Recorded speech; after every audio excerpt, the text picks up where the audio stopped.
Bună, bună, bună, bună! Ce faci? Am up in Romanian. My voice is... I haven't lost it. But...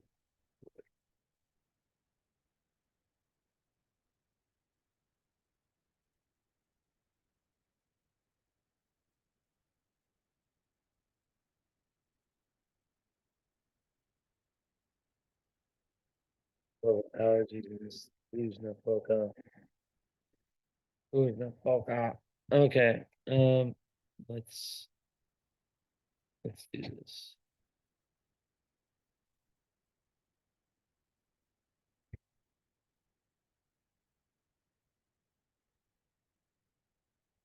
Okay. So my Romanian friends. What a chart, what a chart. So much going on here. Well, for starters, as a fellow Pisces, with Moon in Gemini, and a wonderful Pluto rising. So, what I want to start out by saying is the following. There's two signs that I guess you could say have issues with boundaries, right? And those two signs are Pisces and Libra. The thing with Pisces is that we need to spend time alone. We are sponges for energy, right? Especially with Moon opposite Neptune that you have. So it's very, very important to understand that your environment, thank God you live in such a chill country. But your environment is very, very, very, very, very, your Mercury and your Sun are in Pisces, like me. So, especially when young, there can be some level of difficulty when it comes to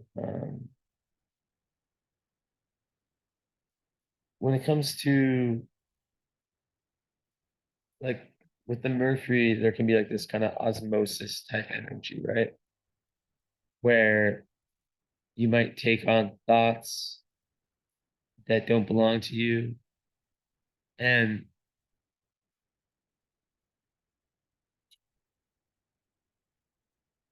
with the Sun in Pisces, it's the last sign. So it's this very mystical sign. It's a sign of the healer, it's a sign of the mystic, but sometimes Pisces, they're angels, but sometimes they get corrupted because they're being ruled by Neptune. Being ruled by Neptune, so Neptune is used to this sort of perfect, as a soul, they're used to sort of this like divine, like heavenly realms, right? So they come to Earth and they're like, what the fuck is this? And a lot of Pisces, or a good amount of Pisces, they kind of like, it's like the metaphor of like, you want to be the solid rock that regardless of the weather stays solid, or do you want to be the gravel, little tiny rock that gets thrown away, thrown around by whatever the current is. So that kind of speaks to the importance of, whether it's relationships, friendships, just the need for boundaries, right? Because the Libra rising, even with Pluto on it, which is giving a lot of strength, um, there's still, with Pisces and Libra, just in general, there still can be this potential feeling of like, wanting to please everyone, right? So that's like a big thing in the Pisces Libra's life, right? Is learning like I can't make everyone happy. Um, and I imagine, right, as a Libra rising with Pluto on the ascendant, that on an external level, there's just a lot of massive, massive like transformations that happen in your life, right? Um, so,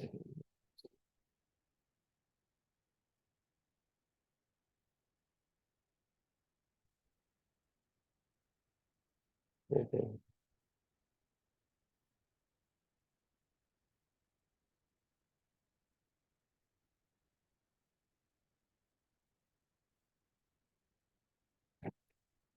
So yeah, protecting your energy is very, very important. Um,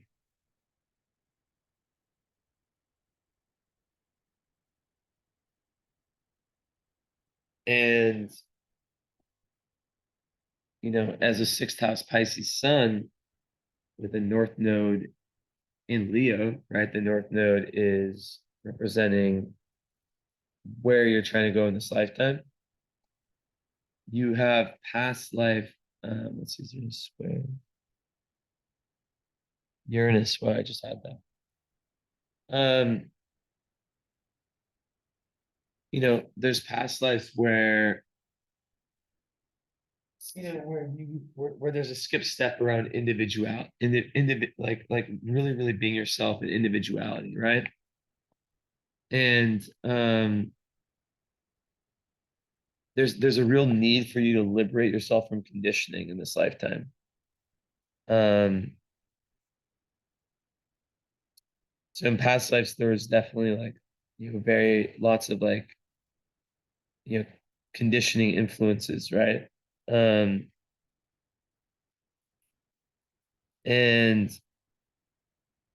it can feel sort of like a crisis in individuation, right?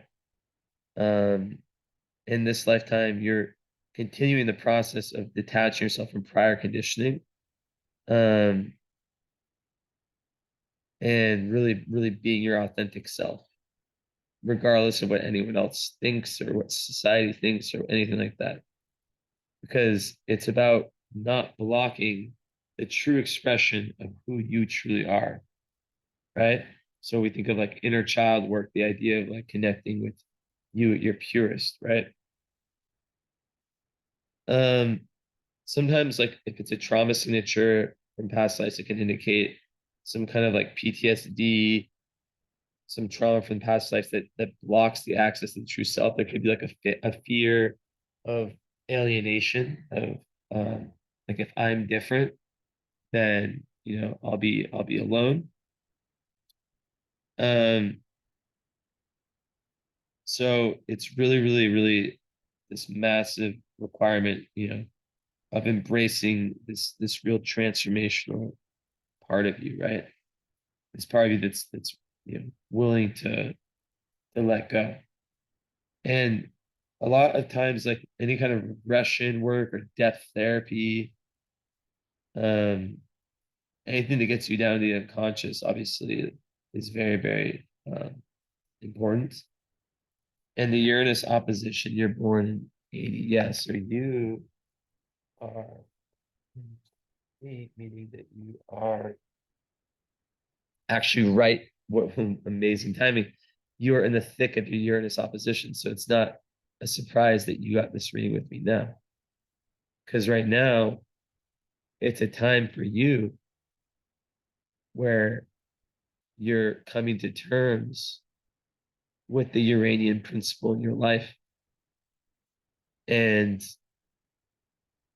really, really deciding like, okay, what have I done in my life that is true to me? What have I done that's not true to me?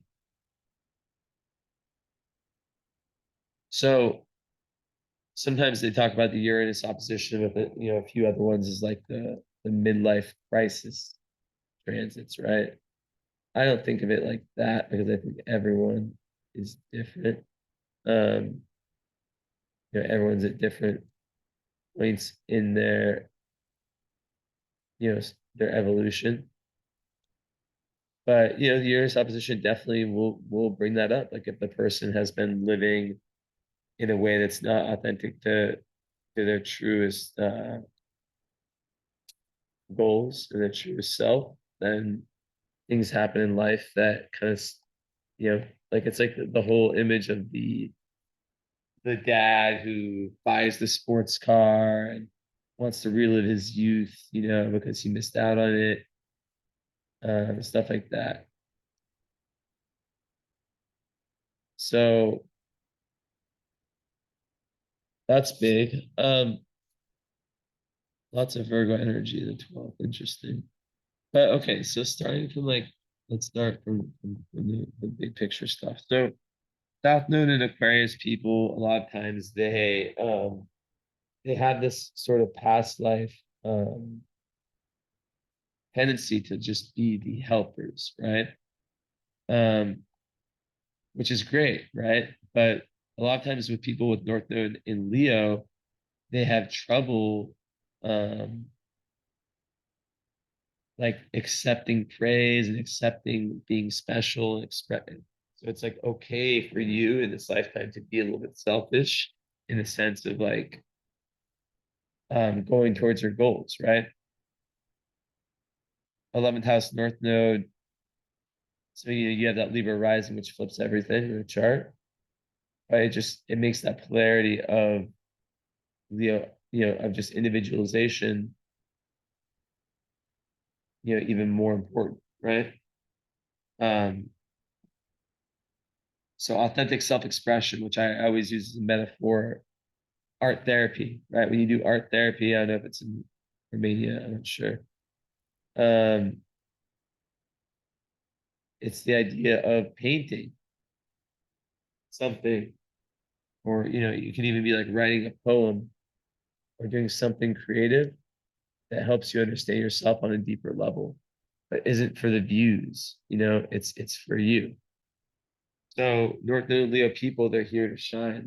They have a very special creative purpose, and they've kind of done the work already when it comes to, it's not to say that you're not meant to help people, you are, but it's really important for you to be able to accept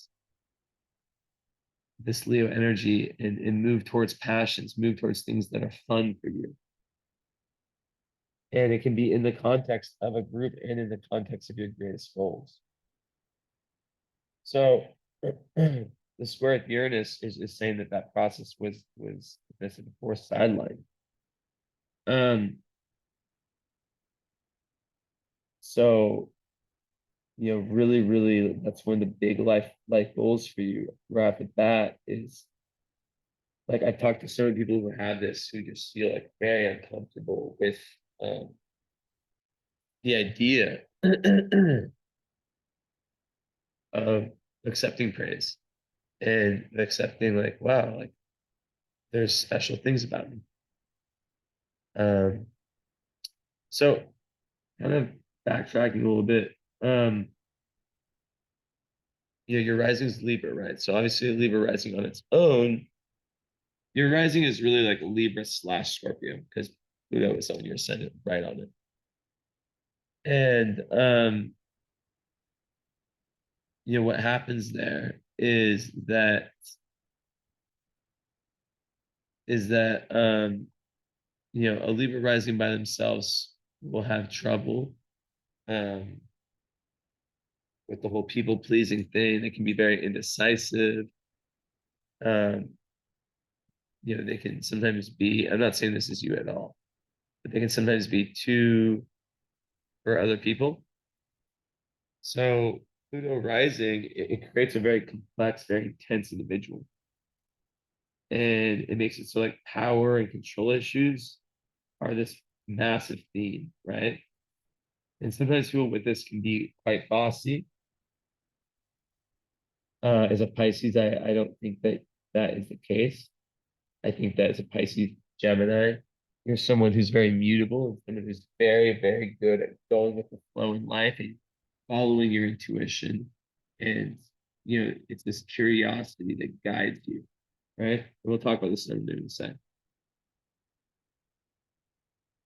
But another thing is like, even if you're not dominating, you could be dominated.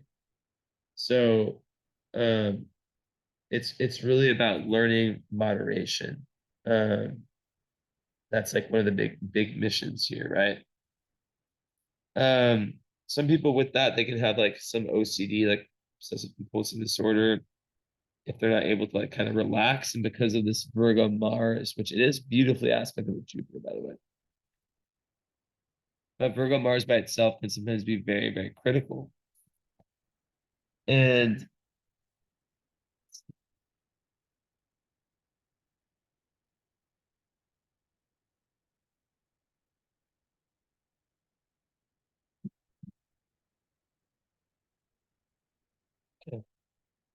so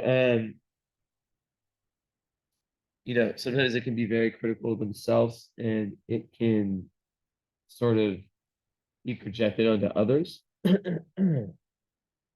So the cool thing about your chart though is that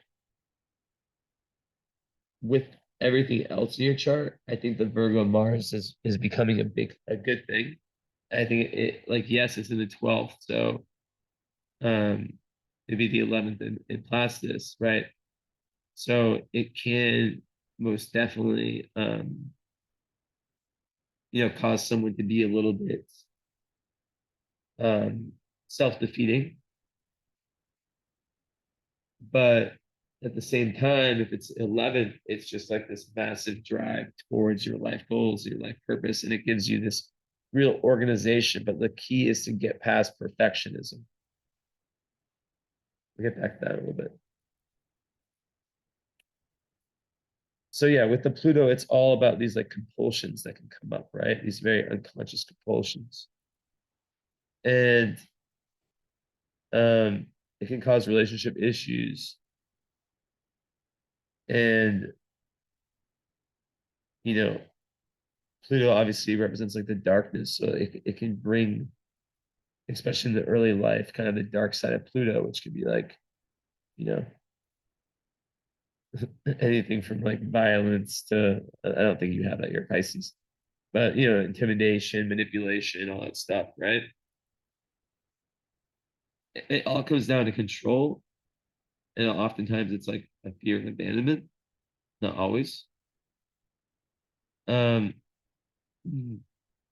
so it's really about finding that balance between not being a pushover but not being someone who's controlling too much.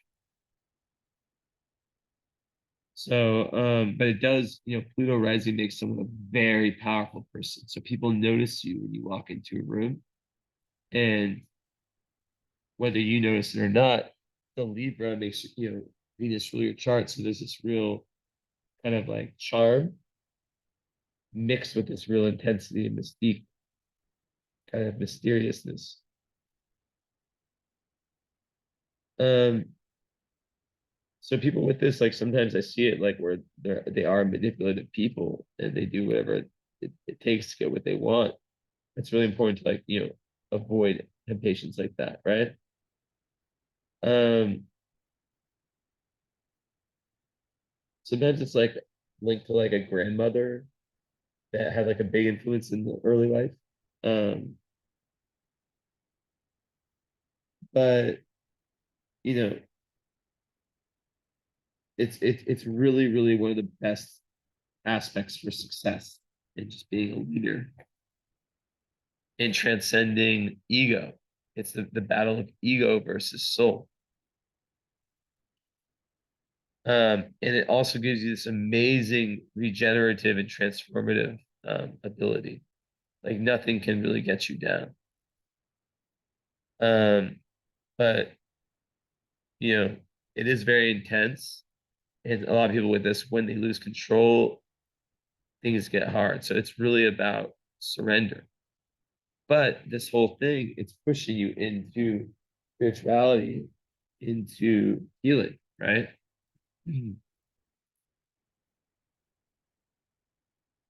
So when one does go into that kind of self-analysis, introspection, that's where that, massive evolutionary leap comes, and where one's able to like really transcend any destructive behavior, and that's where like the massive soul growth comes, right?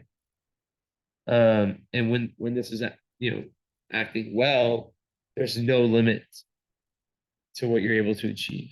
No limit. You can be like a versatile individual, um, someone who can like just do so much. So yeah, it's just like a very powerful thing to have. Um, yeah, like I said, very impactful in your surroundings. So with your sun and your moon, right? Gemini in Pisces, right? This is very much energy that is mutable. So it's very good at going with the flow. But they square each other, not by angle, but by sign. Pisces. So I'm a Pisces sun, Sag moon. You're a Pisces sun, Gemini moon. So opposite, like Sag and Gemini are opposite. So I get it, right? So it's like about feeding both mouths, and oftentimes it's like perhaps both parents gave you very different messages. I wouldn't go as far as to say that parents are divorced, but oftentimes when they're the sun and the moon are in squaring signs or opposite signs, like the main message you got from parent A to parent B, it's very different. So it's like you almost have to be the master of your own journey. Get my Merlin stone, my crystal. So, like feeding both mouths. The Pisces part, it wants to meditate. It wants to, it's very compassionate. It's very artistic. It's very idealistic. Um, the Gemini part, but it's more of a homebody. Pisces is water sign, right? Not that all. I think the interesting thing about Pisces is that no Pisces is ever the same, right? It's the 12th sign. It's the last sign, most spiritual sign. Um, but there's this thing about escapism, right? When the going gets tough for Pisces, sometimes they want to escape into a fantasy world or into like addictions. So the highest energy of Pisces, I always say the quote, the mystic and the drug addict exist in the same waters. The mystic learns to swim while the drug addict sinks, right? Now, with the Gemini moon, you imagine Gemini is the most curious sign. It's just so like it wants to just explore and just like experience so much in life. It wants to move around. So it's about how do you feed that curiosity, and it's a lot more social and very communicative, right? And Pisces is very deep. So there'd be one side to you that's very deep, and another side that is more day-to-day life, kind of social, wanting to communicate with lots of people and just learn a lot and always be curious, right? So the emotional need with a moon, and it's in the ninth house. So that's showing that there's an emotional need to find higher truth in your life. Because ultimately your 10th house, your career is connected, right? Your career slash your dharma, it's connected to what you feel is true.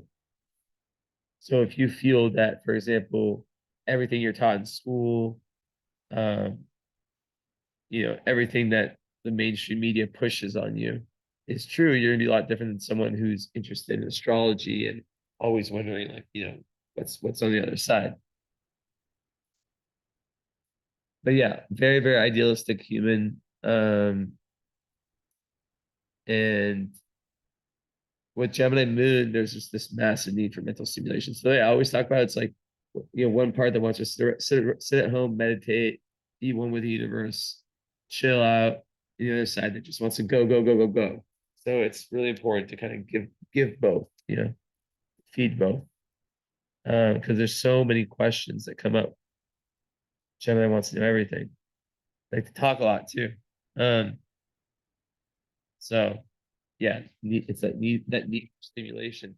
And as an air moon, even as a Pisces, which actually helps a lot here, air moons tend to prefer logic over emotion. Like I said, you are a Pisces sun, so you will be very sensitive too. But um, sometimes like there can be a tendency to intellectualize emotions, right? Which obviously isn't good. Emotions are meant to be felt, as you know, right? So what's really, really interesting is that um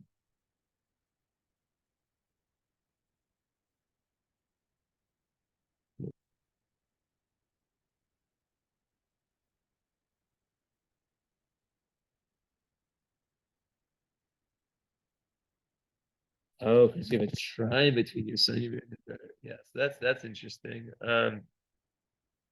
So with the parent thing, I kind of take that back. Like, I mean, I don't know.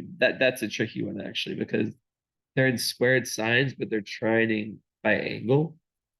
Um, so yeah. Um, that is really, really good for being like an easygoing person. But um, I'm gonna kind of put a pin on that comment about the parents and the different messaging. We can talk about that in the follow up. Um, and make sure you take notes of stuff and all that, so we have like a lot to talk about when we talk. So, where was I going? Yeah. So, okay. So you have some really tough aspects to your moon. Um, so moon square. So this could be to your mother, but I think of it more as like the early, kind of like the overall nurturing moon square Saturn. It can make it can cause like depression, just like feelings of discontent, insecurity. Of course, like every square, every aspect I'm laying out is meant an ass. It's my quote. I said, every asset is meant to become, every aspect is meant to become an asset, right? But with Moon Square Saturn, it's just difficult because the emotions, right? The emotion the emotional nature wants to just flow and just be open, right? It's like how you live within yourself is the moon. So with Moon Square Saturn, it can make someone a little bit overly serious, um, very, very private often. But there can be early on like kind of like social awkwardness, loneliness, and just like early childhood, like just like lots of challenges, right? But like, the more kind of conflicted, unhappy you felt as a child, the more likely there is for the more likely one is to suffer from depression, feeling rejected, all that stuff as an adult. A lot of times with the Saturn moon, usually it's the mother, but not always. Like one or both parents like fail to make that like give that like emotional warmth that the child needs. They can sometimes feel abandoned, unlovable, stuff like that. A lot of times there's like an emotional distance from the parents. Um, so it pushes one into healing, and you know, with that said, like if parents or other people are important in your life, come in at this very critical stage early on, self-respect is able to kind of replace like any kind of like the behaviors I mentioned, right? Um, it makes friendship and romance really important in that sense of belonging. Um, so being able to connect with other people in groups is super important for you, especially with your North Node in the 11th house. Like you're really meant to find like a tribe of people that you can really connect with. But if there was that isolation at that kind of critical developmental stage, it can make it so someone can be kind of held back emotionally and not develop in that way, right? Which can lead to like a lack of empathy. But as a Pisces, that's not going to really be the case. More of like, you know, kind of like hiding themselves from the world and that potential like melancholy, right? It can also cause emotional immaturity because this is all, think about this is all based on the early environment and the early, like what happened early on. So if it was more positive, um, like, these things wouldn't come up. But if, like, for example, the worst case or the more difficult case that is true, then it can, if it can make someone quite, lonely, loner, which can lead to like emotional immaturity. Um, and there can be like lots of shame that can come up. So, usually like what this is like, it's usually not destructive behavior. That's kind of more like the extreme. Usually it's just like a challenge in childhood where the child felt like they couldn't really express their emotions fully. Maybe it's something in the family. Um, as a Pisces, maybe feeling misunderstood in the family. But it is like anything with Saturn gets better with age. So this is something that for sure by now, any emotional struggles can lead to like a very successful life, right? Like tons of famous people have have this, right? So now it's really interesting is the moon opposite Neptune because a lot of people with moon opposite Neptune, they can feel like there can be like lots of misunderstandings between like it can make a lot of fog around understanding the emotional, like how one is on an emotional level. Also, there can be this, like with the Pisces energy too, there can be this osmosis where one takes on guilt and shame that isn't theirs, that maybe belongs to their mother, um, stuff like that, right? But like a lot of times it's like this like oversensitivity, like over like this imagination that can get them into trouble. Like someone saying something like innocent, like "How's your day?" and like kind of through like this very interesting filter, um, like over analyzing or seeing it in a way that's different than it really is, right? Like for example, like thinking that someone's showing romantic interest when they're just asking how their day is. It's just an example, right? So there can be like paranoia and just like self-deception, right? So it can make it so people like, we want to take advantage of you, deceive you.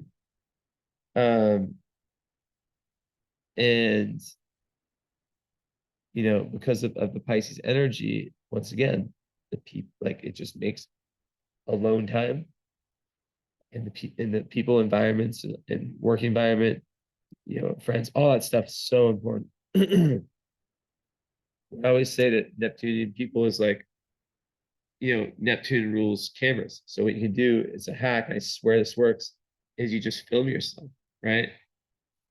You film yourself and you basically talk about your emotions like on like a vlog that you have to show anyone. And Neptune rules, mirrors and cameras, so it can be very, very good. So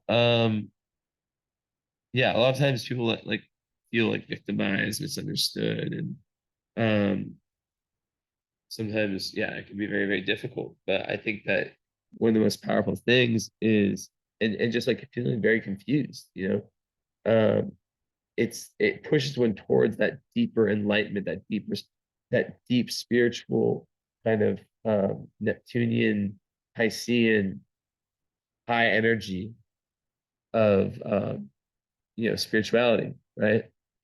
However you define that. And from that, then you're able to form like based on your own spiritual ideals, um, you're able to really understand like the difference between truth and fiction, reality and imagination, illusion. But it's really important also to like ask questions. Like if something's like misunderstood, to like really be like, hey, like this is what I understood. Am I right or am I wrong? Um, but yeah, it makes someone super compassionate. But like really like the need to protect yourself against negative influence is so massive, right? And I think the piece about the taking on emotions from other people, not just the mother, just like as I think you said you were doing something in psychology, if I remember correctly. Um, if that's the case, it'd be very, very important for you to obviously learn about not taking on what's not yours with clients and with anyone. So that's why for a Neptunian, time alone. So I always say there's like this baseline level, right? There's like this is you right here at your normal when you're alone, right? Let's say you go in a certain environment and then you go back to your alone time. So you're here alone and you're here, right? So it's about having that mindfulness, that awareness. And then you go back into your alone time, your sacred space, and then you feel yourself come back to here. That is something, a technique that can really, really, really be amazing because in the opposite, like let's say, you're around people who really, really make you feel good and all that, good vibes, and then you go back, you can kind of judge based on that, right? Um, so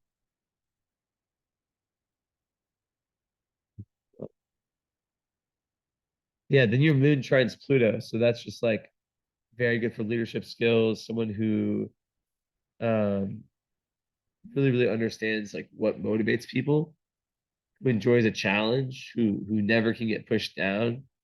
Um, someone who's quick to the point, and someone who on an emotional level, yeah, just like they can get pushed down, but they have this like amazing strength to get back up.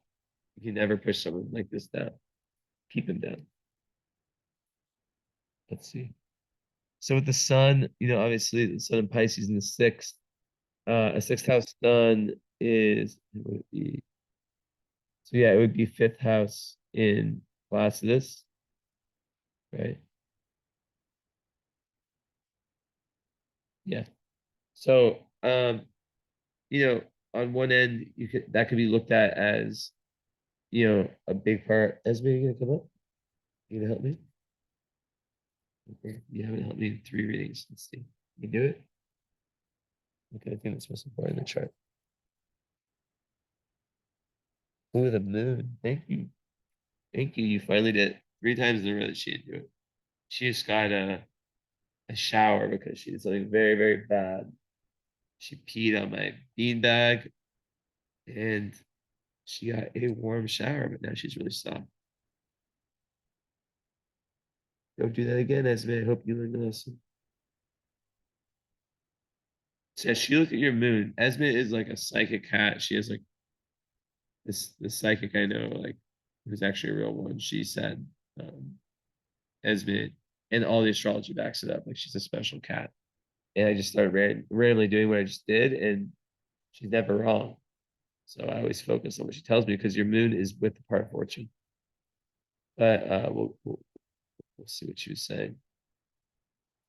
I guess what she's saying though, like, because with the moon, all the aspects, she's really just talking about like the importance of like being a Gemini moon and the need to like learn, learn, learn, never be satisfied with what you know, and just continue to just push, push, push, and always have the mantra of like, I know nothing.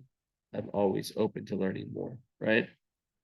Um, but then she's also talking about those aspects that I talked about, those are, most of your most difficult aspects. Now, what's interesting is you also you have a T square with Mercury, Neptune, and Moon. Talk about that a little bit. But the sun, so sun is obviously um in Pisces in the sixth. So sixth house suns, a lot of times like it's very karmic, and the workplace and like kind of you're meant to really be of service to humanity. Um so you any job that like really you're able to benefit um benefit others is really good. Even if your South is in Aquarius, you're able to still kind of like take these past life skills. um I think with more of the South Node in Aquarius, it's like it speaks to like the idea of like maybe not having the best boundaries and doing too much for others and not being able to do enough for yourself. But we'll get more into that. So yeah, success done, I think like it it just makes your day-to-day life really, really important. Um, and you can be very easily drained. So like your health, your physical health, like if you're working like in the wrong environment, um, or overworking will take a toll. So you can kind of see that link. Um, so it's really, really about learning to like kind of manage your daily life so that you can be very healthy. And so things like diet, routine, physical exercise, like that's really, really important.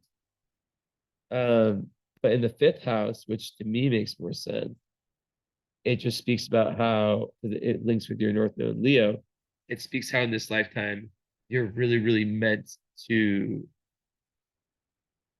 have this deep creative purpose, right?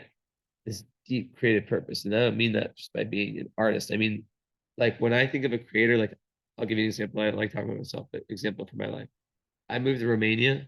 I crafted being an artist, the perfect life for myself that fits exactly who I am, right? That's just one example, right?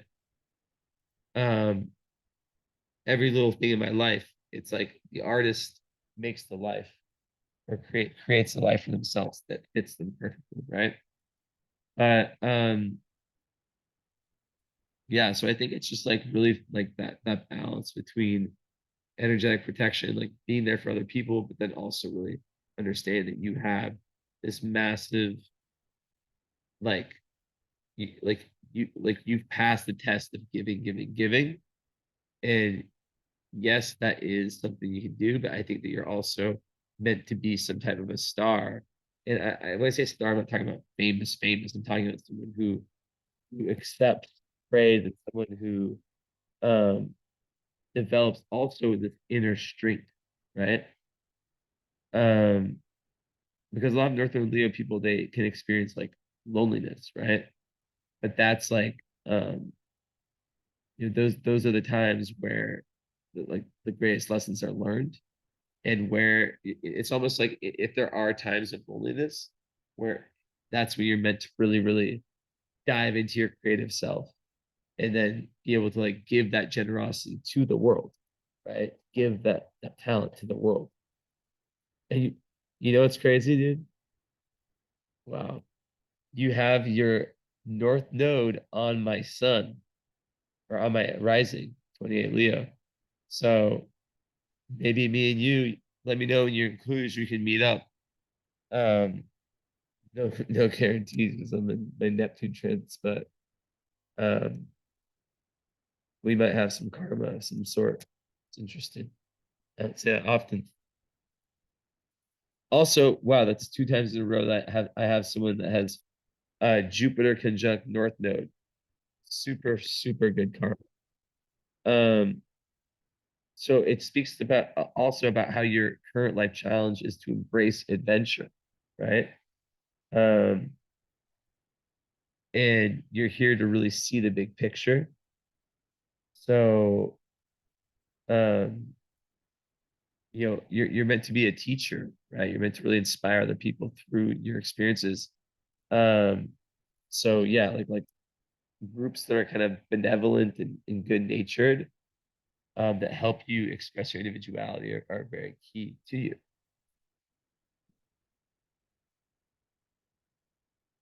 And also Mars with North Node, um, that just speaks about like being challenged to become assertive in this lifetime and really focus on your personal goals. That's a really good. I like that. I like how that sounded. Like the ideas of independence, assertiveness, self-confidence, being your own person. That's key to you growing, right? So you might like be thrown into leadership positions this lifetime. It's about accepting those and knowing that you deserve it. Um, so let's see. So yeah, the sun, it is you know, it's opposite. So it's obviously the sixth, it's opposite Mars and Jupiter. Um, sun opposite Mars can be difficult because it can feel like just constantly being challenged. Like a lot of times it is like a parent figure opposing you, and a lot of times like it's oppositions. It's like the energy. It's like the need to like not have to fight back and to not like picking your battles. Um, because with your Pluto on your ascendant, people will be jealous of you. So it's about learning like the difference between like being aggressive and being assertive, having boundaries and being aggressive, right? Also any is the moon. Yeah, I think anything with Mars, like it'd be very good for you, especially your sun is six, to have like a daily routine that hits like the physical, the mental, spiritual, like all those things, but definitely like the physical too. Um, so the opposition with Jupiter, I mean, like it can just I like that one, even this opposition, like you just have like it can be difficult to like kind of settle in one place, and it can just be like sometimes over expansion, like these like kind of larger than life way of being life and achieving your goals. But it's really about like finding that balance between like stability, right? Pisces is more stable. Well, not really, we're head cases, but like stability and adventure. Gemini adventure, Pisces in this case is called stability. Um, and that's really speaking to that sun moon. And then the sun also, let's see.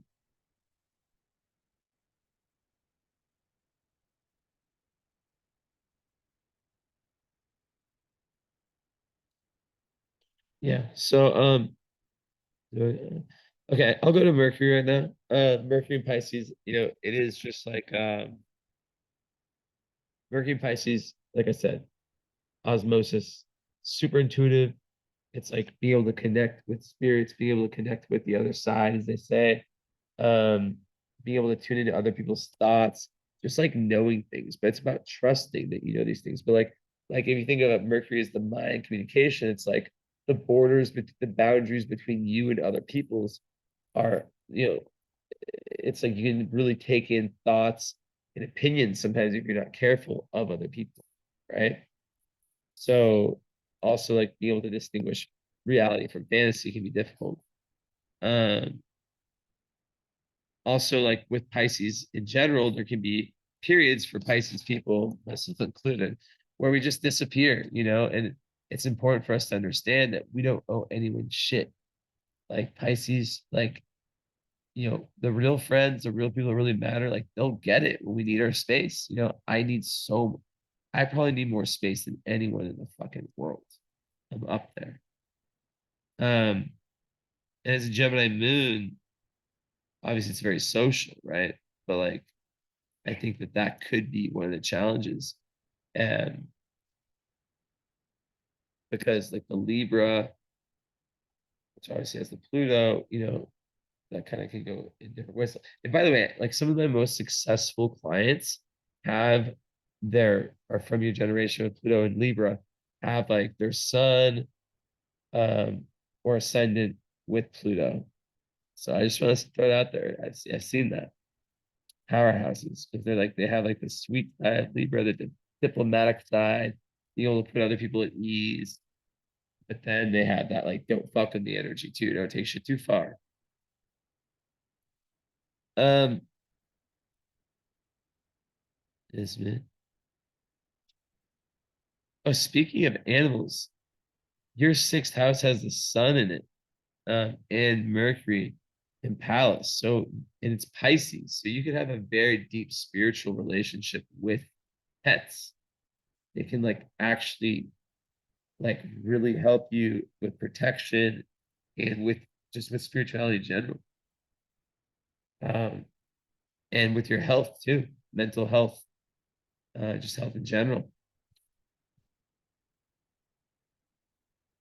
Yeah.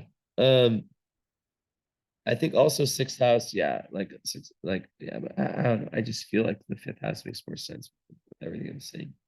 So yeah, you have to take a creative risk on yourself, and you have to be okay with being selfish this lifetime, for the greater good. So yeah, the Jupiter is also opposite. So I said there's that T square, right? Um, so yeah, the Mercury in Pisces is square Saturn. So do you have your Chiron? Let me guess. Is it? Yeah, I'm probably be wrong, but let me try to guess.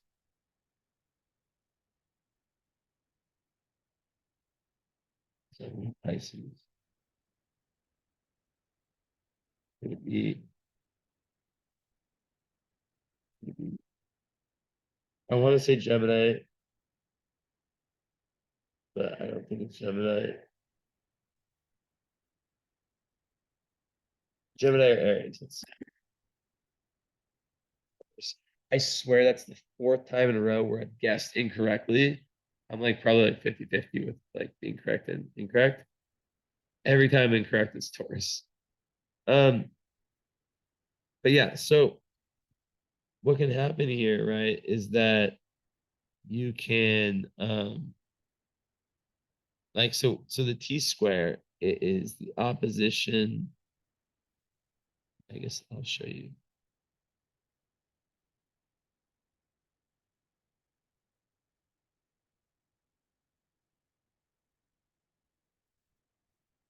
So you see Sun opposite. Wait, hold up. Mercury opposite Saturn. And then both, wait, wait.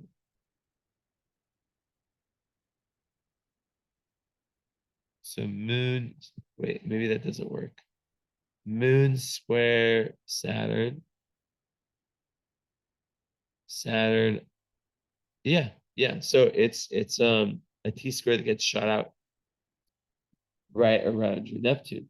So it's like a bow and arrow. You see it? It's like square 90-degree angle moon to Saturn, and then square to Mercury. Um, Also moon square Mercury is difficult because it it can create that indecisiveness, that like that kind of like difficulty, like where like the emotion, like what you want to do emotionally versus like your thoughts, your emotions can be at odds. It can like with the Libra, sometimes it can just be like, okay, you decide, you decide, you decide. So it's really important to have like a very solid spiritually based, like I call it like a declaration of independence, or like not independence, like a constitution, that your constitution, right? Your morals, your values, you make decisions based on those. But a T square, so it's like a bow and arrow, right? It shoots out here close to your Neptune third house. So that means that the resolution and to like all this top energy on the moon is through your your expansion into truth, your the more you go out in the world, the more you learn, especially since it's on Neptune, um, which would be like a grand cross actually. But essentially, you're really, yeah, is a grand cross. But still, like, it's through the axis of well, through both axes, right? But mainly through like the Neptune Gemini, which is about the lower mind, like the party that's the data that goes and collects all the data, like the journalist, has the conversations, the Gemini conversations, meets people, talks, learns all that. And then the part that ties with the higher philosophy and always updating. Um, okay.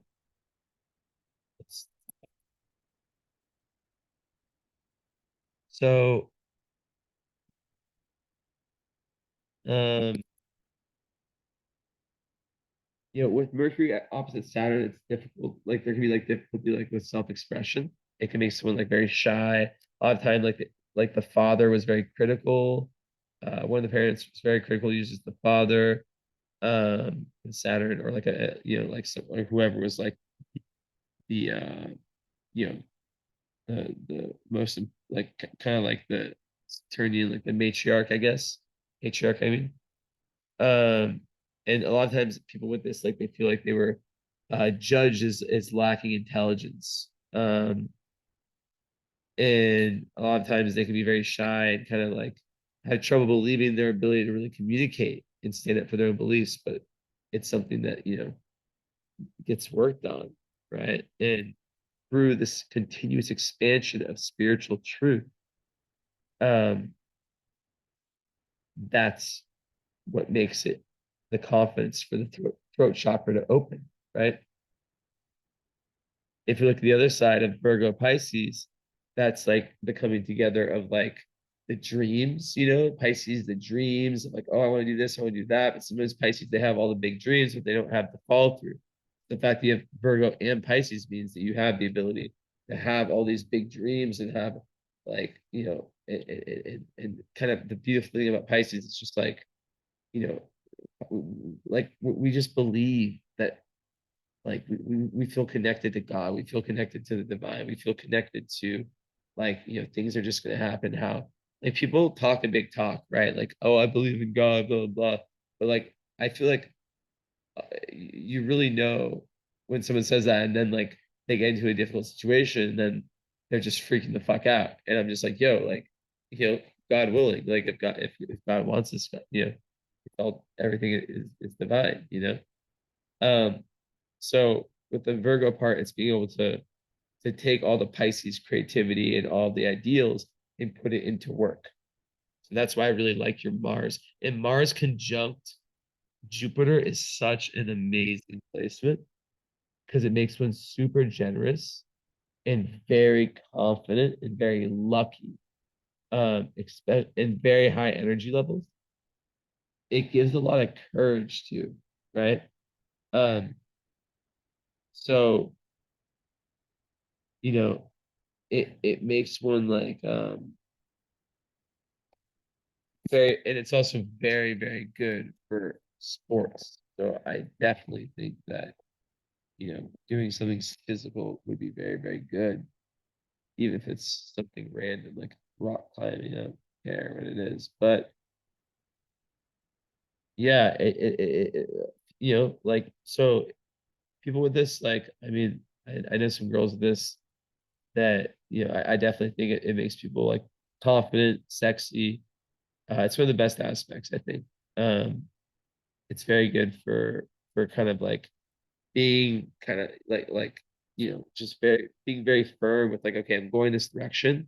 And then when you go in that correct direction, um, you know, you have the luck that comes. And it's just so it's connected like success and war. Because think about Mars is that Saturnus function. So it gives you the ability to be very successful, very, very assertive, but not in a diplomatic way.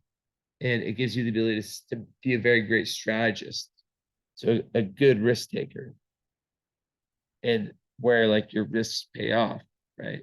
Because Jupiter brings the good fortune. Um, so it's really, really good for a leadership role in career. Um, yeah, for relationships too. So this is like a kind of like a really, really good part of your chart, a really, really easy part of your chart. And for people with this, they tend to like prefer to be around positive people. Um, and yeah, they see their goals, they go towards them. And then people admire them for their kind of like very like for that like kind of pragmatic approach, honest approach, you know. So yeah, very, very courageous. And they enjoy being in like pretty competitive fields. You know? Like they compete. And that's like with the Pluto ascendant too. It's very competitive. Now, um, so Mercury, besides that, so you have one of the most amazing for like like just like I call it like for genius kind of energy, like thinking outside the box, right? Mercury trine Uranus is so good. I love that. Oh my God. It really makes someone able to be very, very much ahead of their time. Um, and really, really see things that others don't. So very, very inventive, entrepreneurial. It gives a brilliant, creative mind. It's like there's an antenna, right, coming out of your head. And when you can meditate and ground yourself, you can just get these downloads, right? Like it's super intuitive and fun and exciting. And there's so, but like you need a ton of mental stimulation to satisfy you. And that's a Gemini moon thing too. Um, and it makes one like, you know, a problem solver, right? And it's good for careers like related to the internet as well, because you know, it rules the internet tech or you know, related to technology. But anything future oriented, like being able to look in the future, it could be good for. I mean, I've never said this before, but I feel like it could be quite good for stocks or for like you know being able to like um, you know see the future and understand trends. Yeah, and lots like it can make you like a very skilled astrologer, anything occult, psychic, whatever, right? Um, and it makes one, yeah, just really, really interesting to talk to. But sometimes, like concentration can be hard. So it's important to have that balance between like listening, which Pisces is, you know, listening, taking in, Gemini is letting out. Um, so then with Mercury, there's a square to Neptune. So that is what I know very well. Um, so what happens here, so you already have Mercury in Pisces, right? So with Mercury square Neptune, which is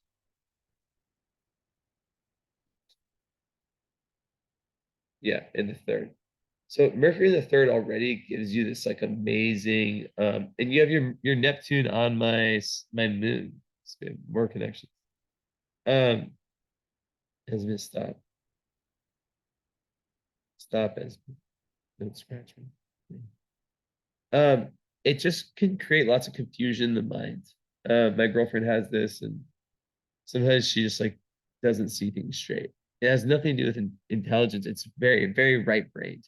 And as a Pisces, um, Mercury, you could be a genius, but because like the school system is very Capricornian, you're more right brained, right? Not to say you like your Virgo Mars helps you a lot with Jupiter, with the left brain and the more logical stuff, but very abstract minded. So the square with Uranus can cause confusion to the mind, and it can make it so you know it can definitely make it so like it's like this very interesting filter through which you it's like an overactive imagination. It's very interesting filter through which you see reality, and um there can be lots of self deception. You know, And stop, Esmond. And it speaks even further to kind of absorbing the thoughts and taking on things that aren't yours and um stuff of that nature. But it's also just like once again potential for like intuitive psychic ability. But all those things are things that you have to really dive inside. It's like muscles you have to train. So yeah, it's just really like not seeing the world through that factual lens. It's like a very distorted influence, right? And it can lead to the misunderstandings, but it can make you the master of illusions, really good for music, art, anything like that. Uh, Magic, whatever, right? But the biggest thing is with close relationships because it's like the basics of language. Like you can be really good at like the high abstract philosophical stuff. Then like with like the basics of language, like it can be difficult. Like putting together an IKEA couch, for example, or like having like Esme stop. Okay, you're done. Um, so yeah, there's a need to like have that strict control of your mind. Also, with contracts, be very careful when dealing with the government or any legal matters. Um, like really, really get professional advice before signing any contract. And yeah, a lot of times, like when someone's growing up with this, they feel very misunderstood, and there can be like insecurities, like I talked about before, right? And then sometimes they just want to curl up and just be in their imaginative world. So it's really important to find like other types of more spiritual and artistic people to hang around, right? Um, yeah, like I just seen this like play out as just like if someone with this is able to understand that, and once again, you could have like really, really overcome this, and then it becomes Mercury Neptune, which is just like just like the most psychic of psychic of psychic, most intuitive of intuitive, right? Um, but yeah, like when people can like admit to like, okay, I have this, I feel like that's when the awareness is the first step, and then they can take steps like the reality checking, of like, hey, this is what I heard, um, or like that book, Nonviolent Communication, so good for anyone with Neptune. Um, so speaking of that, or actually, so okay, so Venus is opposite Pluto. So Venus, ooh, you have Venus trine Neptune. That's maybe the most creative aspect in all astrology. Because Neptune is the imagination. I always think of the Van Gogh painting. She's back. That Neptune was the inspiration that brought that painting to be. Venus is like the art, right? So it just makes one very gentle, also very sensitive, super creative, super artistic, as I just said, and someone who has so much compassion, understanding for other people. And it's just like the best for. And if it's not art, it's just like being able to understand art and to love art and to really feel it on a deep level. It can be one of the best assets for you. Um, okay, so Venus opposite Pluto. So I'll tell you, I have Venus square Pluto. They're similar. Um, Basically, Venus is about self-love.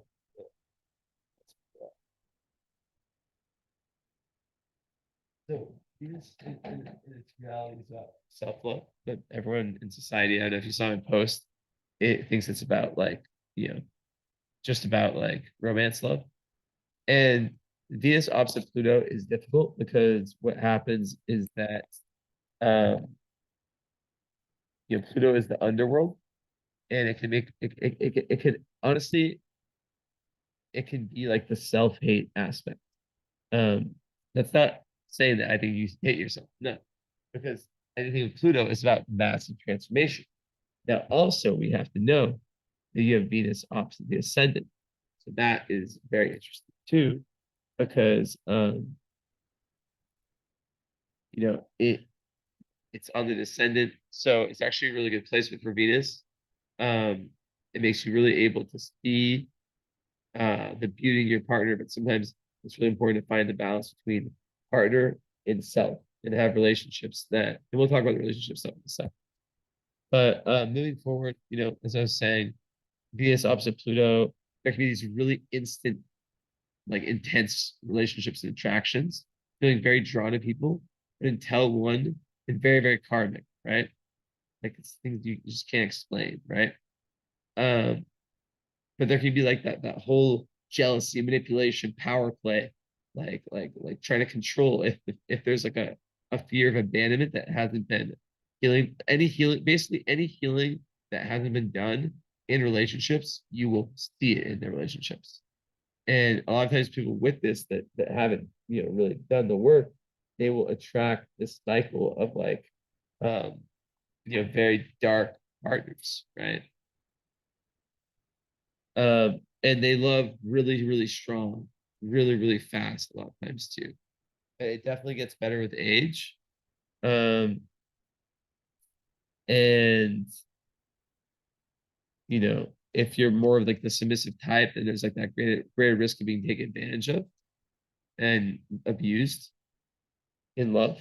Um, but like, yeah, like Pluto rules the underworld. So it's like, crime, hard drugs, dark magic, all that stuff. So it's like people can I have a friend who has Venus square Pluto and she hasn't done her work and she just always goes with these horrible men, just like the fucking scum of the earth. So it's through like meditation, astrology, psychology, just anything that gives you deeper awareness and just healing and understanding this potential um, that leads to the change, right? It's really through the close one-on-one relationships, and all it takes is one healthy relationship, to heal a lot of this. So that's something for sure. That's important to like be able, like the whole idea of letting go, you know. Um, and a lot of times it takes like a few really painful experiences. Um, if you're in that position of like trying to control, you know, um, it just never ends well. And then you get to a point where you're just like, fuck it, I just give up. And then that's where things work. Um, yeah, it can make someone just super suspicious. And yeah, it's just so many karmic lessons in love. Um, okay, so Mars with Jupiter, as I said before. And then Mars is with Chiron. Oh, nice. So, and Jupiter's trying Chiron. So, that gives you tons of wisdom, and someone who has this intuitive nature, who's really good at putting other people at healing other people. So who's meant to be a healer and also a teacher when it comes to spirituality, right? Um, so really being able to like have other people really trust them with their spiritual problems. So if you are, you know, working in psychotherapy or something healing like that, like that's amazing. And then Mars trying Chiron, that makes one like really able to like speak on the behalf of those without a voice, um, not kind of afraid to like confront like the more kind of unspoken of issues in the world. And it just also because it's Mars, it really gives you that firepower, that assertiveness to want to go and help the world, and have your priorities straight of like the metaphysical versus the physical, money, on one side, and like, what God or, universe, or whatever you want to call it, the creator, whatever, like it doesn't see money. God doesn't see money. God sees what you do, what you do for people, and you're repaid that way. So yeah. So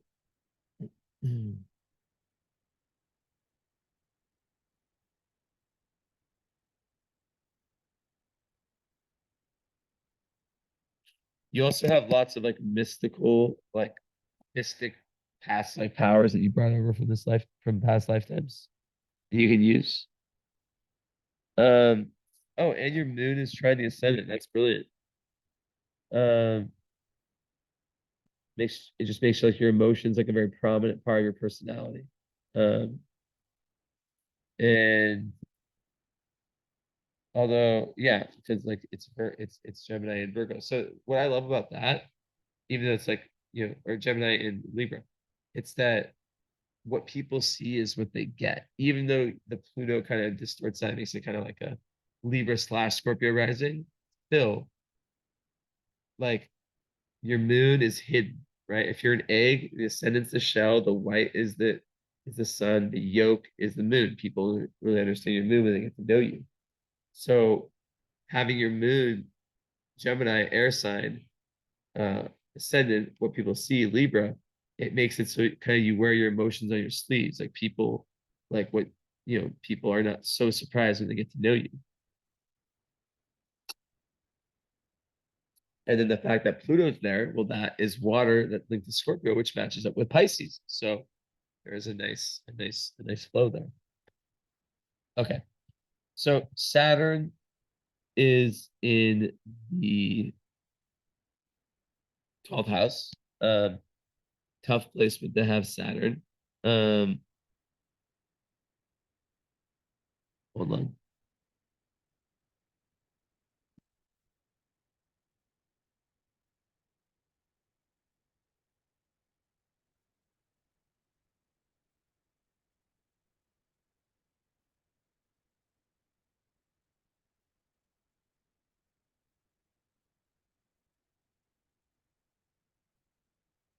Oh, oh, no, oh, oh, no. Yeah, so Saturn 12th house can bring all kinds of like fears. A lot of times there's like issues with the father, very karmic issues. Not always like that, but like it can just make someone like very afraid, especially in the early parts of life, of like anything that's dark, anything that's hidden. They can feel like their boundaries are constantly being fucked with. And there can just be like all kinds of fears, that can lead to like self-limitation and being a hermit. So it could also indicate like the birth having been stressful, like trauma, like perinatal trauma. And you know, it how close is it?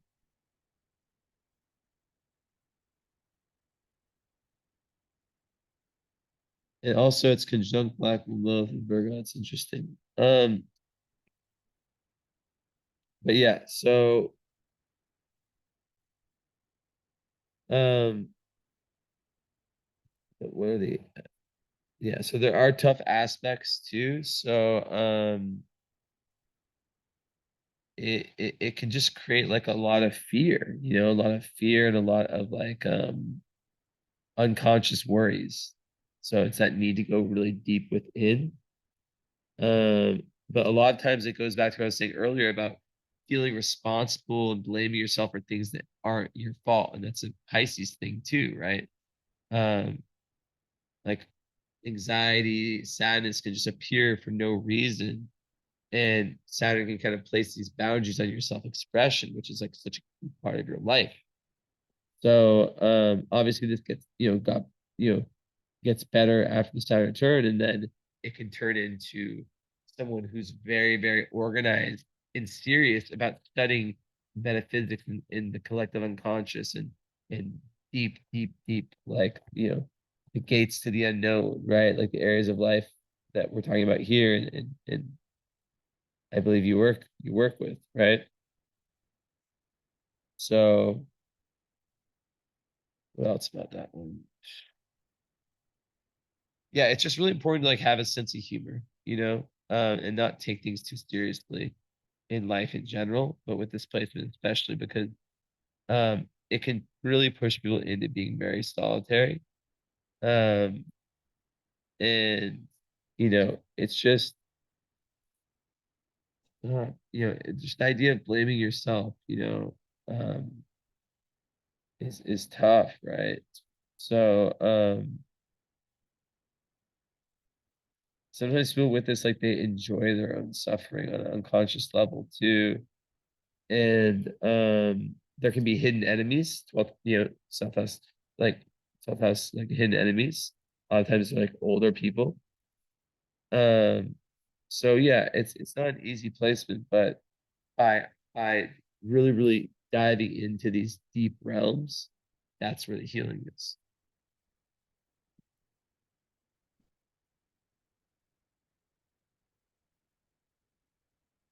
So I guess with love, obviously you are, a moon in Gemini, so Gemini moon would definitely need someone who they have like that intellectual connection with, um, who they can really feel like they can learn a lot about life and what really matters in life.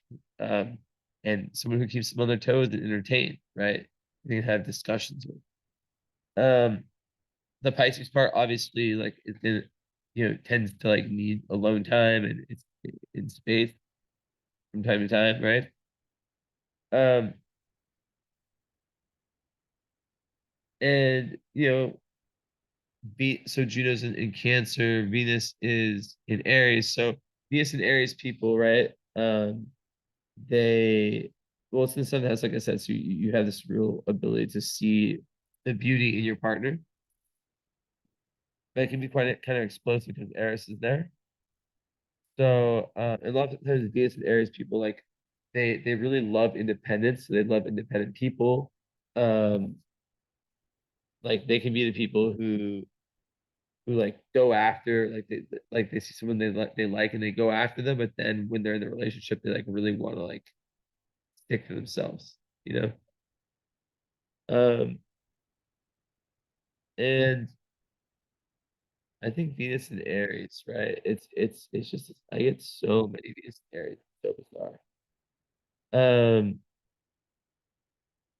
but like yeah, there's just that need for action and being direct, not playing games, um, and they like to take the lead in love, you know.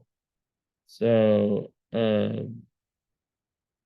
yeah, it's an interesting one.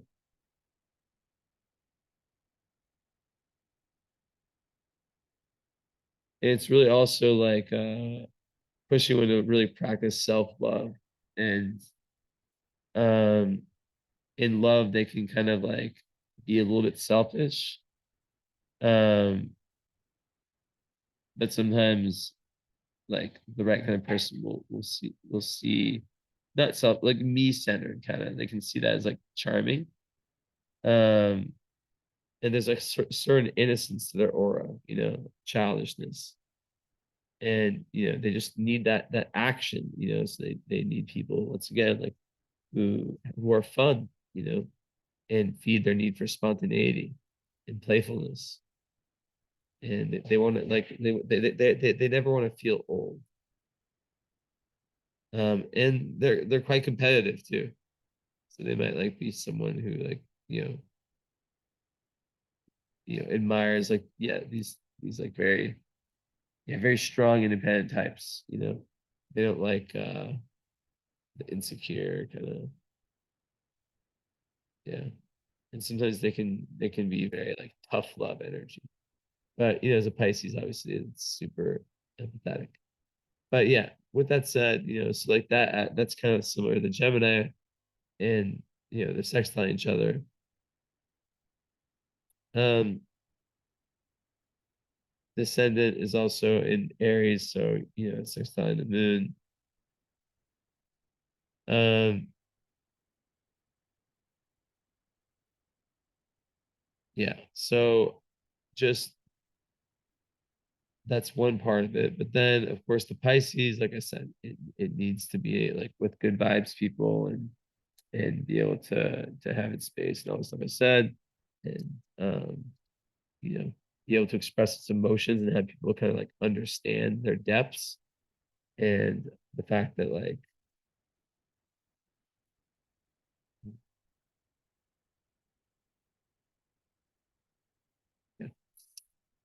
And then like Mars and Virgo, like it's just like perfectionism.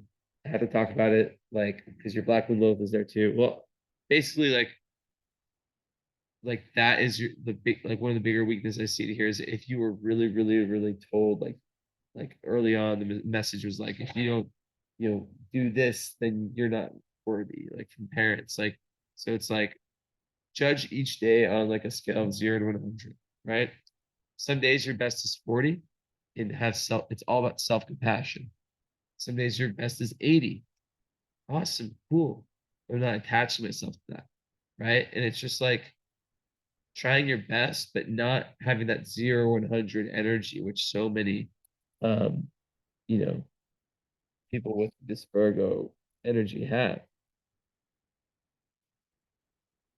and just like really, really having mindfulness of because it makes you really observant. So which is really, really good for like for any kind of work because you get the job done. You're able to like I just thought of spreadsheets, but like that's not like something that's all over your chart. But like the Black Moon Lilith in Virgo is literally saying that just demanding perfection from yourself and then from others, like I said before. And that's doomed to fail and in relationships, um, having too high of expectations of perfection. We're all humans here. Um, so yeah, it's really, really um that journey.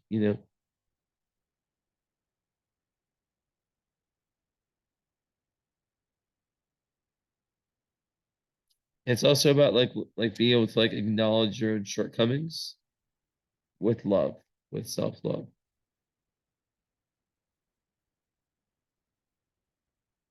So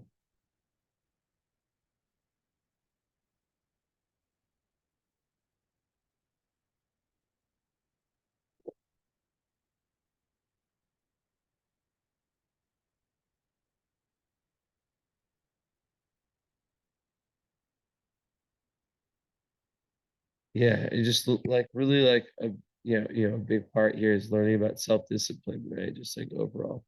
Okay, so with love also obviously, so yeah, someone has to like understand there's that kind of like I said with the Aries and Gemini, and then just like that intensity, that Plutonian Pisces like intensity and depth is something to be at least respected and where it's not like weird or like foreign. And you have Juno and Cancer. So like Juno and Cancer people, like they want their lovers. It's in the 10th house too. So it's like, really wanting to really wanting a partner who feels like home, like their energy represents home, really close and caring, like kind of emotional bonds, um, real closeness too. That's like the ideal mate, but that's in the 10th house. So that could make it so like be meeting someone's in a similar career to you or who can be involved in your career in some type of way, but like we see kind of like the duality there, like these two different things that are important. Okay, so you said Saturn, so yeah, Jupiter in the 12th, that is an amazing placement because it's like think of like the 12th house is like the collective unconscious, the zeitgeist. It's dark. It's this dark house. People don't get it. It's very confusing. House of enlightenment, of karma. So to have Jupiter in the 12th house there, it's like having a lantern, right? And it put like to be able to see and understand all these deep spiritual things that others can't. And it really makes you seek the meaning of life from deep within yourself and in the most like desperate times. That's why I love this placement. Like the worst times you're able to like dig into this deep well of optimism. um and then Jupiter and Virgo on its own, it makes you really want to be of service, makes you really want to be healthy, um high kind of spiritual ideals. And once again, there can be that Jupiter makes everything bigger, so it can make that perfectionism potential. Perfection is bigger. The good thing is that Pisces is like not perfectionist at all. So curious how that works out. Okay. So um So yeah. Um, so yeah, so Chiron in the eighth is in Taurus, so that's around self-esteem. And just like pain around like um it could be the body, but like it's usually around lack of self-worth coming from the childhood. And sometimes people like try to like fill that with you know Taurus is also like right, it's like possessions and stuff, right?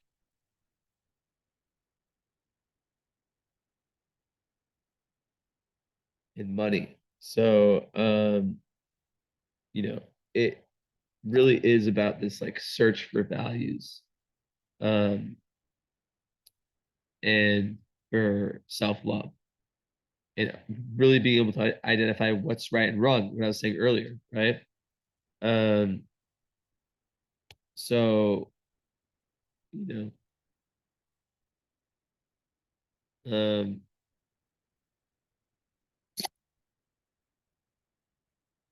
yeah, what's to say about that one?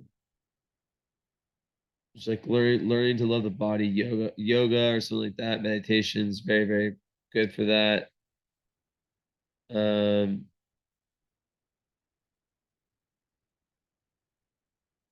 and yeah, as you will not stop. And Chiron eighth house. So I'm just gonna tell you, like, mm, are you ready? You want to look again? Nope. Okay. A lot of times that's linked to like, not always, but there can be like some sexual issues there. Sometimes it's like sexual trauma. A lot of times it's like feeling inadequate sexually. Um, but also it's like it goes back to that whole idea of like feeling things too super deeply and needing to like separate yourself from that because you can just feel the undercurrents uh, of pain in the world so deeply. So thank God you live in Romania, not America. Um, Not that you can handle it. I'm just saying it's fucked up over there. And it can make you like a very like intuitive healer, right? But it's really about the boundaries, the spiritual boundaries, and learning to protect your energy. And I guess another thing with Chiron and Taurus is like, yeah, it's just really about like the psychosomatic and learning to like really be embodied. And yeah, like the more positive work you do, the more healing that you do, the more that you get there, or like heal some of the wounds that could be there. Okay, so Uranus and Neptune. So Neptune's in the third. I love it. Um, Neptune third house people have this amazing ability to communicate um, through like very like kind of artistic and spiritual ways. And sometimes they can have like a sort of like mental confusion. But I find them to be like amazing writers, people who like if they just like try some poetry, like they can just be like the best and just like just really and then their communications can have so much compassion in them. Um, let's see.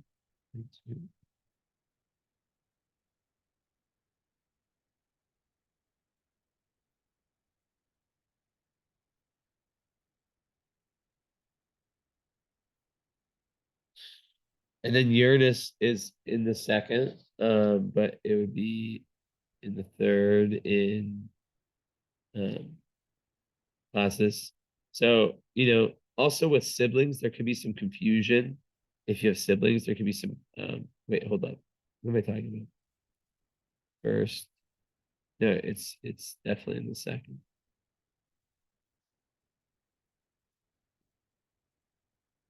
First. Yeah. So, there could be some confusion with siblings. Um, yeah. I don't know. It's not always like that, but, um, So it just kind of goes back to like that Mercury and just that need to like learn the difference between imagination and intuition and really tap into the third eye. But that comes from really, really aligning all the chakras, right? And so like Uranus in the second, right? That's an interesting one because it can make very up and down with money. Like sudden changes in income. Like money's here one moment, gone the next. Um, it can make someone very creative in terms of like money making, like schemes and ideas. Um, very original, very like like that whole like kind of moral code or whatever I was talking about, like you is yeah, like the kind of constitution of self, like it can be very much based on um, very individualistic, true to you um notions. This is the most clingy Cancer. So, um, also your second house tend to be minimalists. And I think the biggest thing there is like the more obsessed someone is with this to like making the most money possible, it can really make the ups and downs. Um, but when someone is like um, really attached to their metaphysical value and money is not their main motivator, right? It tends to be a lot better. But they really like freedom, and it can be like very bohemian lifestyle and just the idea of like not like very like individuals not like they can buy odd and eccentric things, right? They can spend their money in interesting ways. Um, but there can be a genius to it, right? Um, so oftentimes they see money as like something that's limiting their freedom.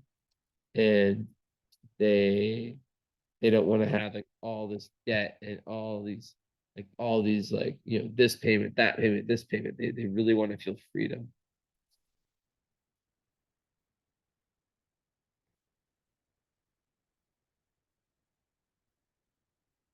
So I talked about Pluto in the first house, just a challenger of self and everything it talks about.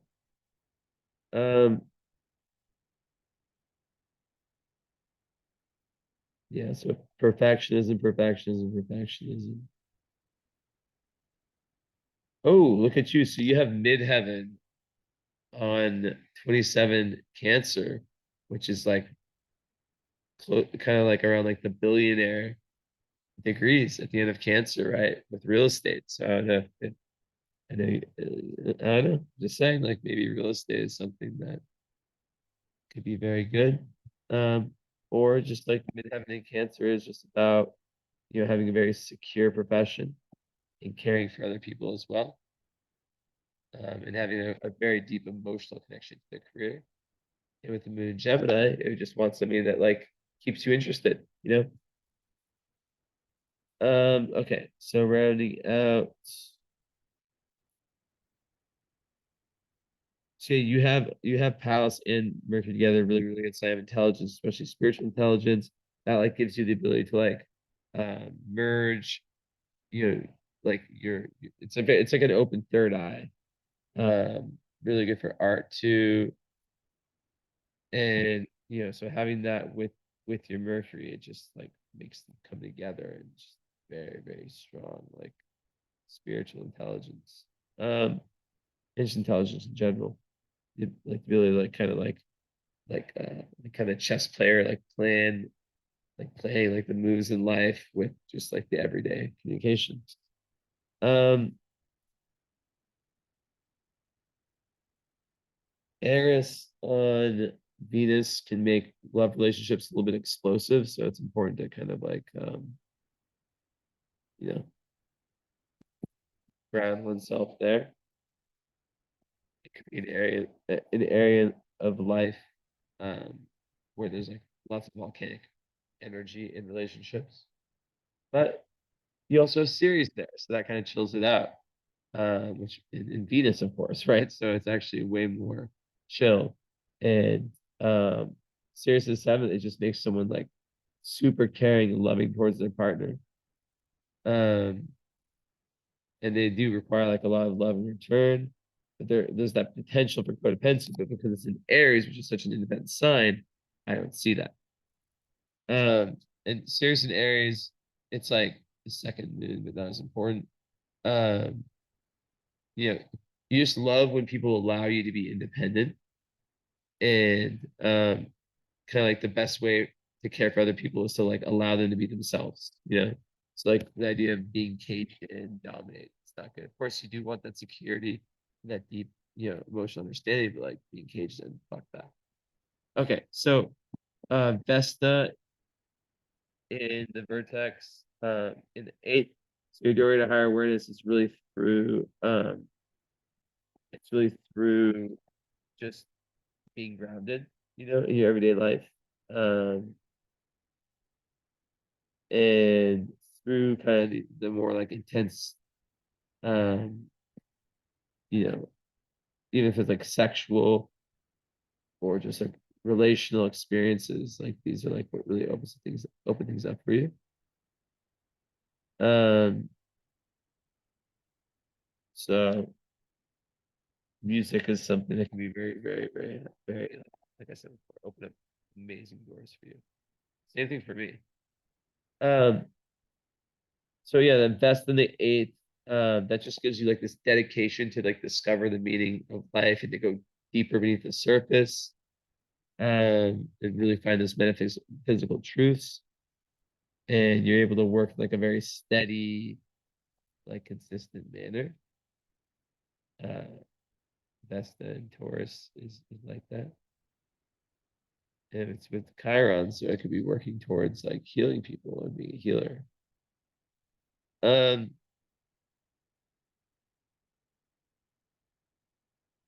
Part of fortune in Gemini in the ninth. Um, Esme, oh my gosh, Bill, scratching me. Hydro. So that's just like the like where you're your best. Um, it's really like it's with your moon. So when you're at the highest energy of Gemini, which is like curious, but like the low side of Gemini is like doing this, doing that, doing this, doing that, and then you do too many things, and then you don't focus on anything. But just having that curiosity and that sociability and bringing people together and understanding different people's like, be able to communicate with so many different people and all that. Um, and just learning, Gemini moons love to learn, they love to read, they love all kinds of things like that, right? All kinds of media. Um, but also just like living in the present. That's like kind of the key to fulfillment. And that's where you do great. And yeah, just having that really strong internal home, right? And just like part portion of ninth, it's like through the discovery of higher truth. That's where you do great. That's where your flow state is. Um, and just never being dogmatic, the key. Um,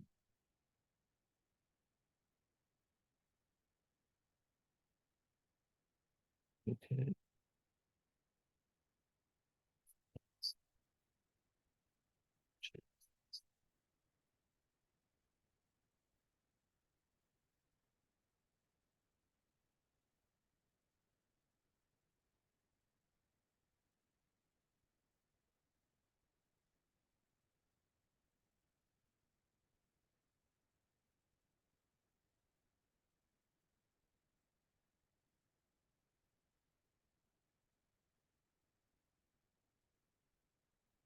So you have Mercury treading Uranus.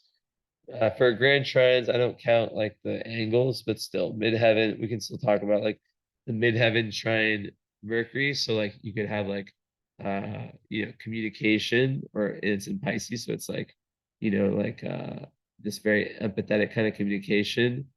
Make This could literally be an astrologer. Like, I'm not joking.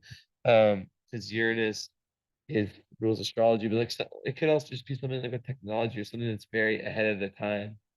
Um, like like career being something where you're able to really like open up the throat chakra, speak your truth, and then also do something that's kind of like very true to you, right? So you're like very individualistic, like not following anything, any orders. Um,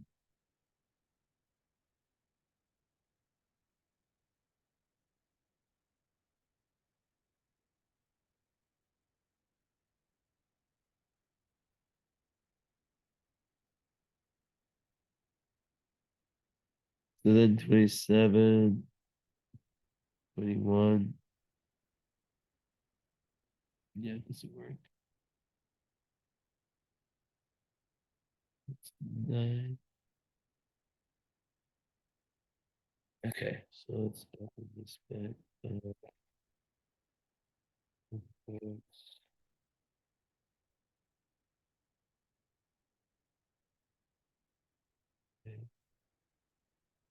um,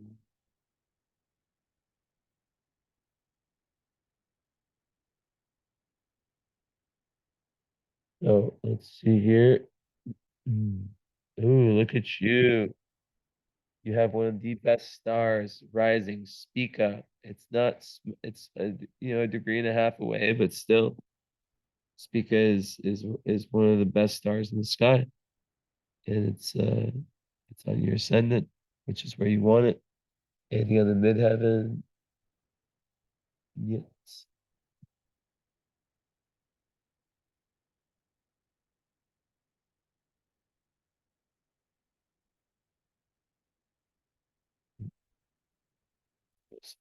And none with the Virgo.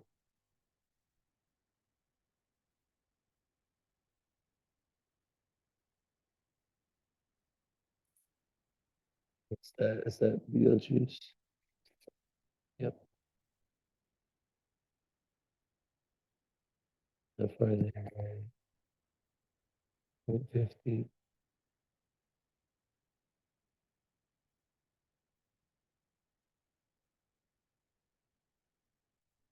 So Beetlejuice with the moon, Speaker with the sun.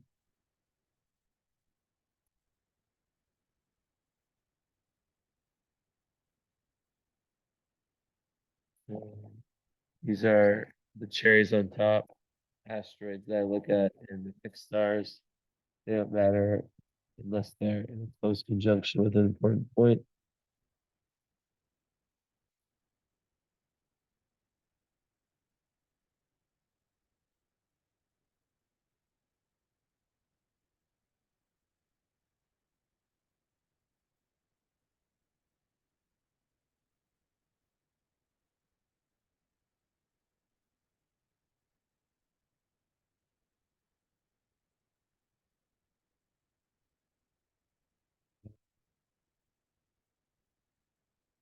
Yeah, I just see like artistic talent like so everywhere. Um, so full hot is not, it's within 2 degrees.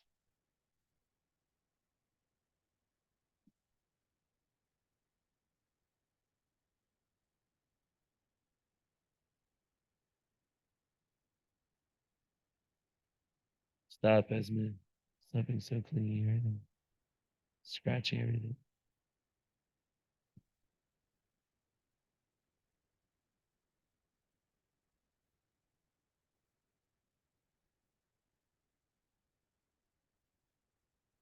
Okay. So,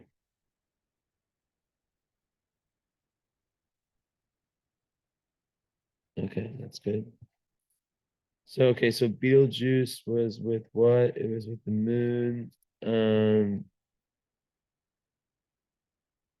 so that gives like a very active mind, strong will, very rebellious. Um, and just really, really good for, you know, money, honor, wealth, all that stuff. So Spica rising. Oof.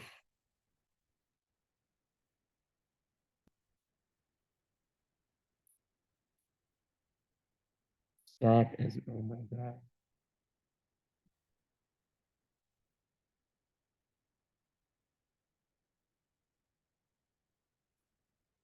Spica is like, yeah, like I said, one of the best stars ever. It's like one of the best places you can have your ascendants where you have it. Um, born at night. So, I'm gonna read to you something. Um, unbounded good fortune, happiness, unexpected honor and advancement beyond the natives' hopes or capacity. Very fortunate. Um, philosophical, well learned, eloquent, creative, insightful, ingenious, fond of music and the arts. It's just like such a worldly star. Kind hearted, agreeable, with a delicate life, happy, sensitive and thoughtful, skillful, fortunate, self taught, esteemed for reasonability, virtue, well spoken and pleasant to talk to, amiable, good manners, good at judging art, generous, makes the interpreters of sacred things, the high and honored priests or philosophers, the inspired interpreters of some mystery or initiatory rites, or those who refuse some foods and are greatly assisted by the gods. So it's an amazing star. And it's the lonely star in the sense that's so far from all the other ones. That's such a great star. And last,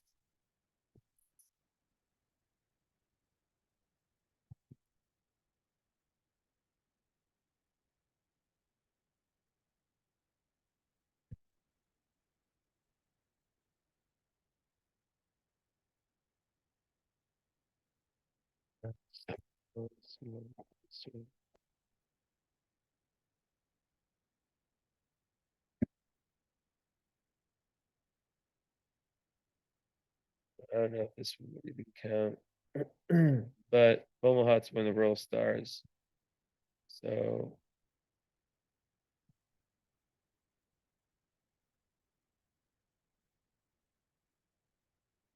could be a gain through inheritance. Um,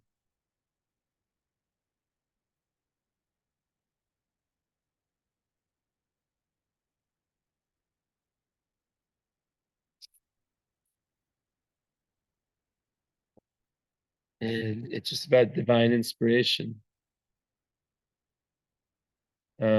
Like very, very creative, like divine inspiration, divine creativity is kind of how I think. All right.